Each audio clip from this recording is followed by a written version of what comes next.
Alright guys, well you saw the title, you know what this is about. We got Glock versus 1911. Now, this is sure to piss somebody off, but I'm going to do it anyway. A lot of you guys out there know my opinions on this, but this isn't really so much about my opinion, but really just kind of throw out a list of pros and cons on these two guns, so that if somebody is out there looking to buy that first handgun or that next handgun, and these happen to be two of the choices, hopefully this will help them out. Now, that being said, the Glock itself could stand in for a lot of modern polymer pistols, whether it's the XD or the SR9 or the M&P or the HK or the FN or whatever.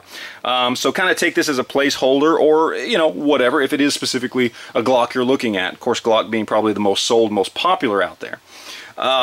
So we'll just kind of go through the pros and cons, and again, hopefully this will be helpful to somebody out there trying to make a decision if you do happen to be looking at these two particular firearms. First off, we'll talk about the Glock. We'll go over the pros. Basically, pretty simple.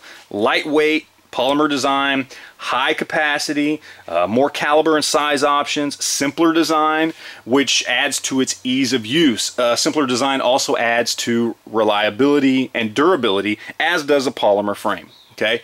Now that doesn't mean that polymer is stronger than steel. It's not. But drop these two handguns right next to each other on a concrete floor and see which one you can actually notice it on when you pick it up. Okay? It's going to be on this one. Okay? This one's just, by the nature of the polymer frame, it is going to hold up to impact and that kind of thing a little bit longer, or a little bit better, I should say. Long term, obviously, we know 1911s, you know, they hold really well. The other thing, again, about the whole ease of use and simple design is, again, less moving parts, less things to possibly go wrong, which again add to that reliability factor. And because you don't have extra safeties and decockers and hammers and things like that, it's almost like a modern revolver as far as how easy it is to just pick up and use. I mean, it's very simple for even for first-time gun owners to just pick one of these up, load it. As long as you keep your finger off the trigger, it's not going to go off. When you're ready to shoot, put your finger on the trigger. There you go. Very, very simple, easy design. Now, the cons on something like this, there's a few of them. I know a lot of people love their Glocks, you know, but there are a few cons on something like this, mainly boiling around the fact that it looks like a Glock. I mean, there's a reason why these things have the nickname Block, okay? They're a very utilitarian looking gun. Some people like that. Many people don't. They come with very simple, rudimentary sights. You know, if you were to try and get this pistol right here up to the level of finesse of something like this, you're going to spend some money in some aftermarket parts. Okay, you're going to be upgrading a few things, triggers and springs and sights and things like that. That's just how it is.